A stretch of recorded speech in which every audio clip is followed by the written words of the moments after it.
You're listening to Main Character Manifesto. Wellness, mindset, and identity shifts you don't need an escape from. I am your host, Ceci, your no BS life coach and wellness bestie. Around here, it's simple. Eat what you love, move with purpose, think bigger, and show the hell up. Are you ready? Let's get into it. Hello. Happy 2026, everybody. For those of you listening in real time, we have just entered a new year. And let me just tell you, I am so excited for what this year has in store for us. I am ecstatic, that's for sure. So, before you start the sprint into this year, I want to talk about the biggest mistake that people make right now. Most people don't actually start the new year. They just roll into it with the same energy, the same habits, the same mindset from last year. A new calendar doesn't create a new life. Intention does. So let's talk about what actually going into the new year with intention means. I feel like a lot of people will just either over plan their year where they're so excited. They set 1,000 goals. They're going to be at the gym 5 days a week or 7 days a week, and they're overextending themselves. It's almost like this really unrealistic way of looking at their year. And then there's like the other group of people that just don't plan at all, don't even acknowledge the year before, what worked, what didn't work, and they just kind of roll into the new year. I think both are not the best direction to go down. When you are overshooting yourself, when you already know that it has been hard for you to go maybe 2 or 3 times a week, or maybe you haven't even been going to the gym at all, and now you're telling yourself that you're going to be going 7 days a week and doing 2 workouts a day, that's just excessive and it's unrealistic. You're really setting yourself up for failure. And then you have the other group that just wants to avoid everything in their life, and they just want to go into the new year and they just want to live their day by day. But then they sit there and they complain about not getting their things that they've been wanting to happen, or not attracting the things that they've been calling in. And it's because they're not laying down the foundation, basically, so that they will start attracting what they really want to happen. So it's really easy to just roll into the new year and not even think about it, because let's be realistic. It's the holidays. It's super busy. For me, it's so busy. We have family that comes into town.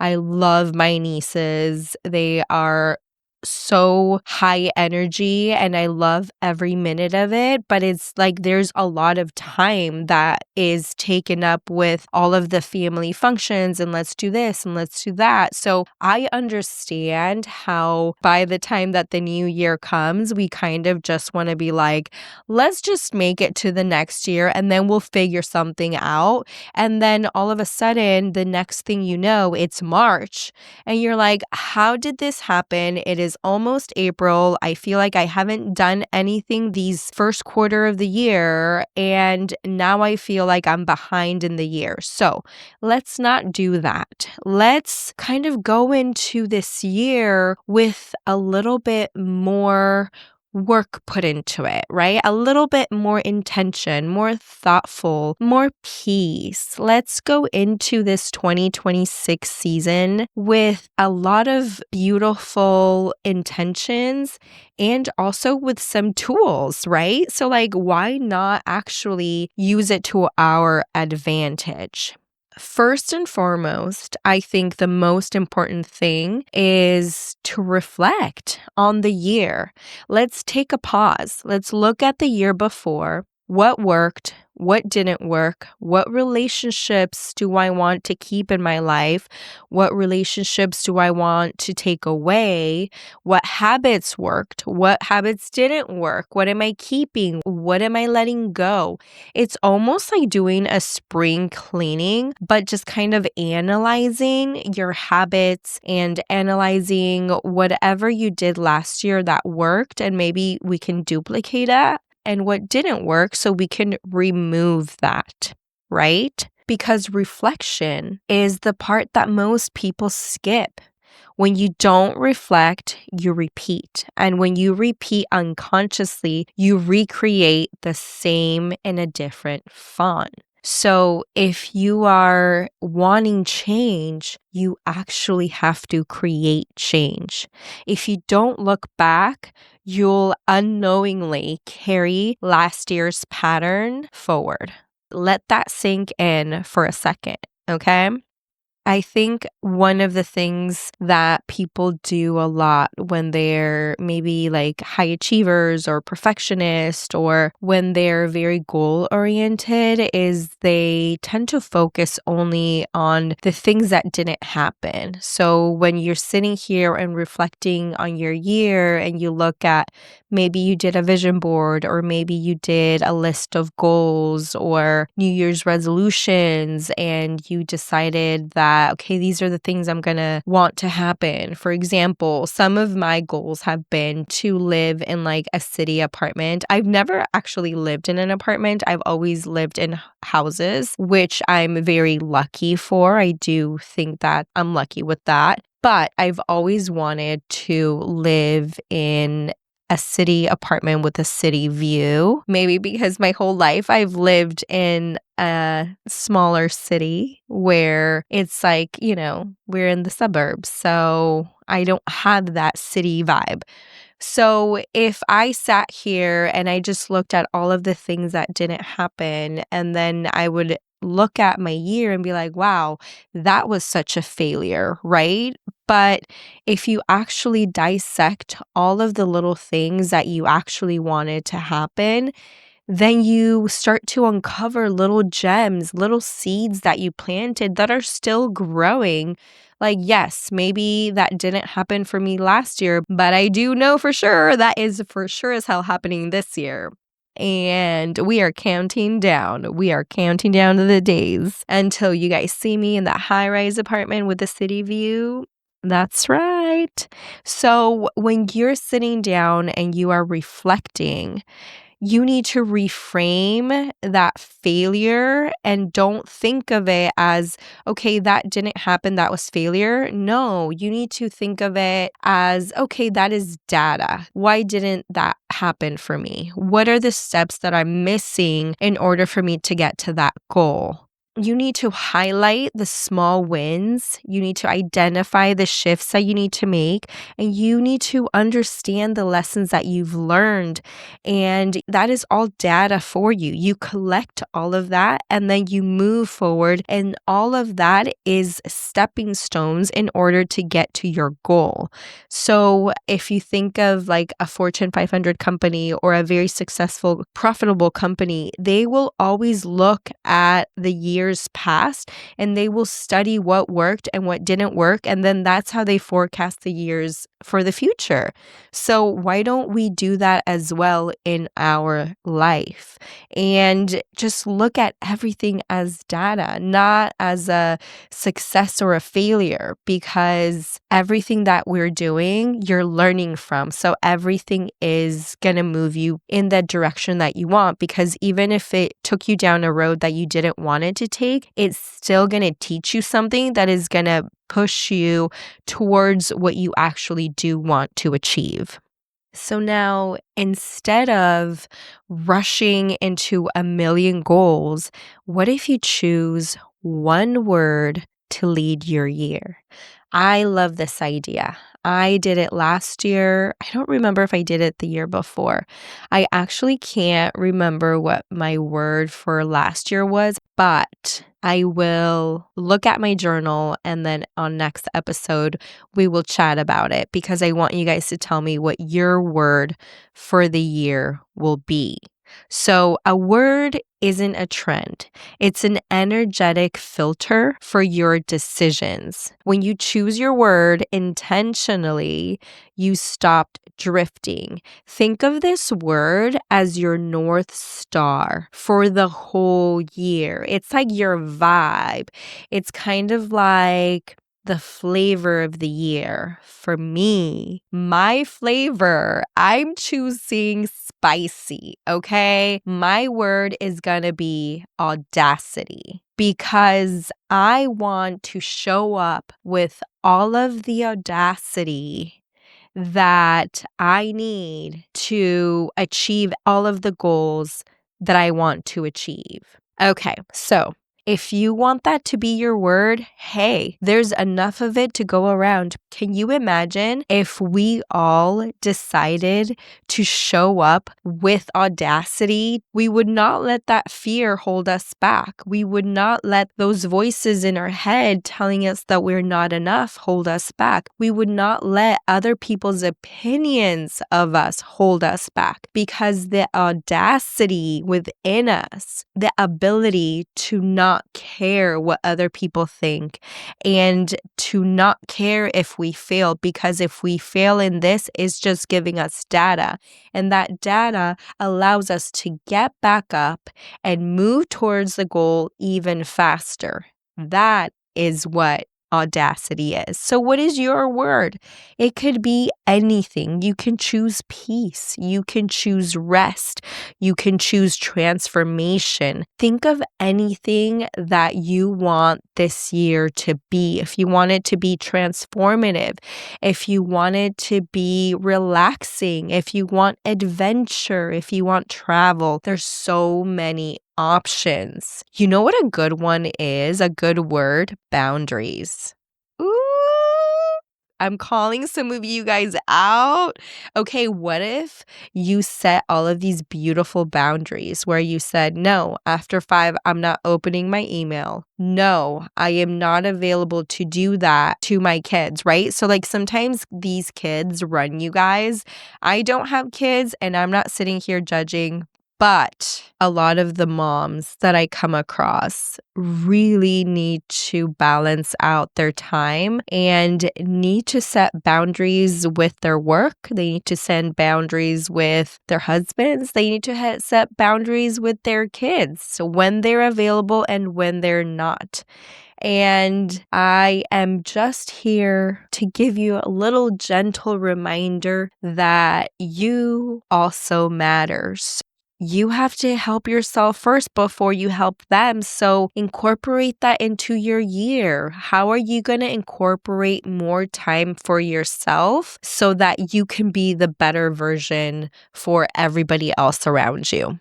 And just because I came out with a super strong word like audacity, that doesn't mean that you can't choose a soft and gentle type of word that you want. You can be playful, you can be soft, you can be bold. Whatever your intuition is calling for you, that's where you should go. And the way that I said that this should be your North Star for the rest of the year, whenever you think, all right, well, this is a really crazy decision, or this is a very uncomfortable situation that I'm in, or this is a new project that's coming up that I might want to go for, think of your word. How would your word fit into that? So for me, whenever there's something that my intuition is saying like, you should send that proposal, you should go pitch yourself for that, oh, you should do this new project, and then fear sets in and I'm like, oh my God, no, I don't have time, or I don't have the experience, or I don't do this, or I'm not good enough for that. That's when I need to just remind myself, look at my North Star. My North Star is my word. My word is audacity. I said I was going to show up without fear and I was going to just go for it. Who cares if you submit and then it doesn't get approved? Then that's going to give you feedback that, okay, there's some things that you need to change. And then maybe next time, then that'll go through. You will never know unless you try. And I much rather die trying than die wondering what would have happened. What about you? So now let's just talk about this year. This year is not necessarily about doing more. It's about doing things differently. Your word becomes your check-in point when things feel chaotic or unclear. It's just kind of like this little temperature check, right? A little reminder of like, ooh, I'm feeling like I'm off balance. Where am I going? Does it match what my intentions at the beginning of the year were? And how am I feeling about it? Because clarity comes from intention, not from pressure. And of course, we're going to do a little homework assignment because I feel like, it wouldn't be us if we didn't have a little something exciting to look forward to and some actionable takeaway for us to do. So here we go. You're going to choose your word. You're going to write it down, and then you're going to define what it means to you. And then ask yourself, does this choice align with my word?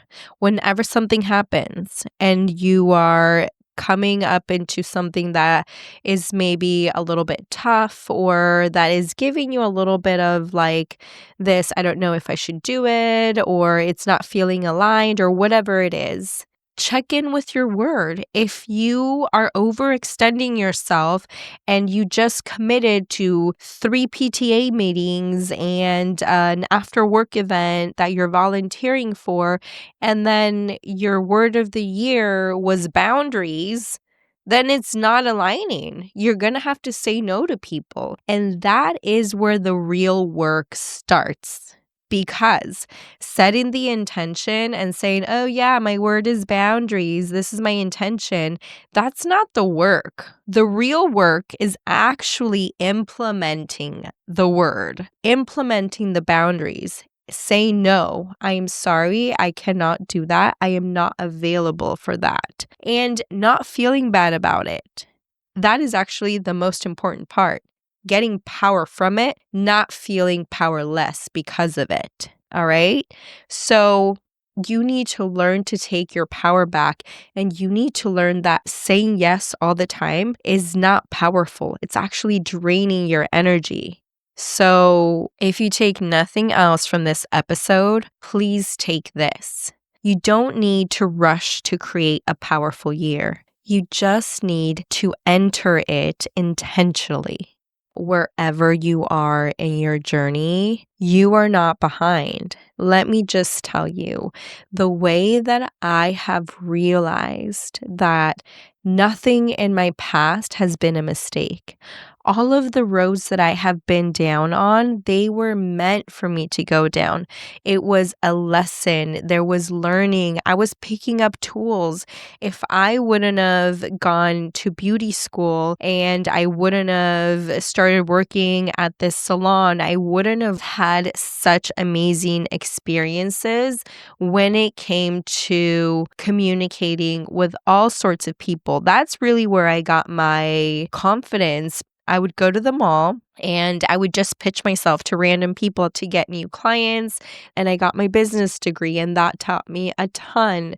And then I went to design school, and that showed me so many different ways that I could be creative. And I learned a bunch of software that now I use for all of the things that I do. And every single road that I've been on has taught me something. Every relationship that has worked and that has not worked has taught me something. And I keep thinking that every single time that I meet somebody, the next one is always better. Like everything is always better because I am constantly in the mindset of growth and evolution and just becoming the best version of me and learning from everything that I do.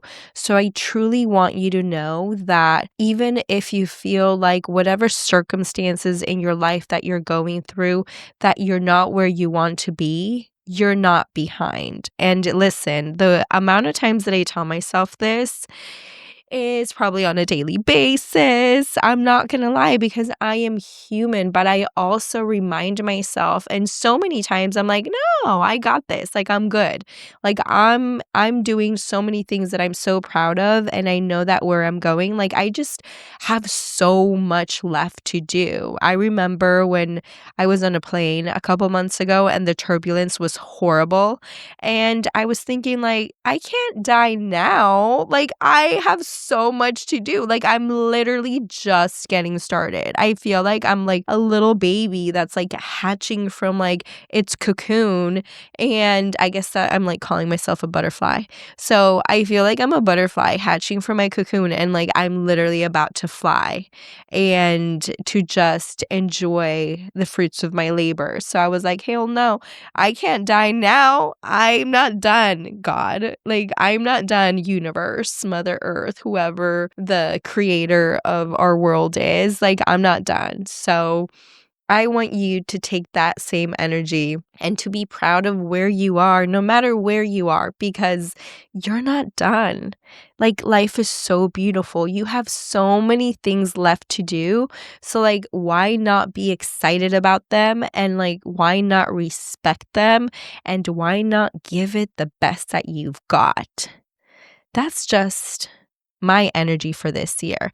I think for like my business, I don't know. I wonder if I wanna do, like, 2 different words, like audacity for, like, my business and career, and then just, like, I guess that I'm applying that too to my personal life, just go for it. Why not? That's literally gonna be, like, my motto this whole year. Why not? Let's just do it for the plot. Let's just see what happens.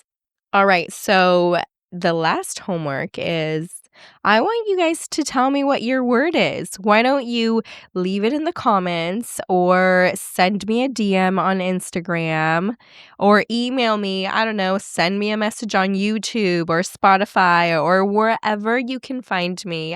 The easiest is probably Instagram or wherever you listen to the podcast. Leave me a comment and just tell me what your word is.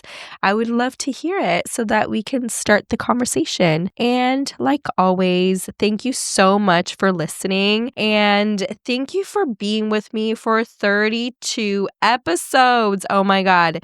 This year, listen, this year, what I'm planning for the podcast this year, we are going to do some amazing things. I'm going to bring you so much information on how we can improve our health, improve our business, improve our finances, improve our mindset, everything. We are leveling up and we are really going to become that main character of our own lives because we're like diamonds. We're multifaceted. You know what I mean? We are these beautiful diamonds that are sparkling and we are just chipping away and just revealing our beautiful facets. That is exactly what we're doing right now, doing the work. Thank you for joining me. I appreciate you so much. And I can't wait to chat with you next week. And if you like this episode and if you know of a friend that would appreciate it or enjoy it, please like, share, subscribe. It helps people find the show and it would mean the world to me. And until next time, bye.